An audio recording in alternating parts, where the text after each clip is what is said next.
Dalam berita yang dimuat di beberapa media, kita mengetahui bahwa mulai tahun depan 2026 kita akan menerapkan yang disebut sebagai Global Minimum Tax.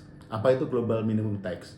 Jadi sudah ada kesepakatan di antara negara, lebih dari 100 negara, Indonesia termasuk yang mendukung penerapan yang namanya Global Minimum Tax ini. Nah, ketentuan ini menyatakan bahwa perusahaan multinasional dimanapun gitu ya, perusahaan multinasional dengan omset lebih dari 750 juta euro per tahun itu akan dikenakan pajak minimal 15% oleh negara yang relevan. Jadi contohnya begini, kalau ada misalkan investasi asing dari Cina ke Indonesia, nah kemudian omsetnya melebihi batas tersebut, maka dia dikenakan pajak minimal 15% oleh kita atau oleh Cina.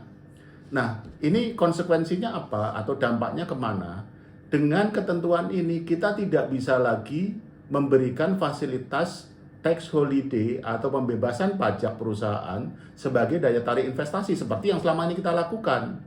Karena kalau misalkan tadi investor asing yang masuk ke kita dengan omset yang melebihi batas 750 juta euro tadi, kita kasih tax holiday, artinya pajaknya nol, maka dia akan dikenai pajak oleh negara lain, dalam hal ini Cina, 15%. Rugi dong kita, karena si perusahaan tetap bayar 15%, kita nggak dapat pajak, yang dapat Cina. Oleh karena itu, kita sebaiknya menetapkan pajak minimal 15%. Nah, ini kemudian membuat kita tidak bisa lagi menggunakan instrumen pembebasan pajak atau tax holiday sebagai daya tarik investasi. Kita mesti punya daya tarik investasi yang lain. Perizinan usaha mesti dipermudah, pelayanan pemerintah yang lain juga mesti diperbaiki untuk membuat investor nyaman, kepastian hukum juga harus diperbaiki dan sebagainya.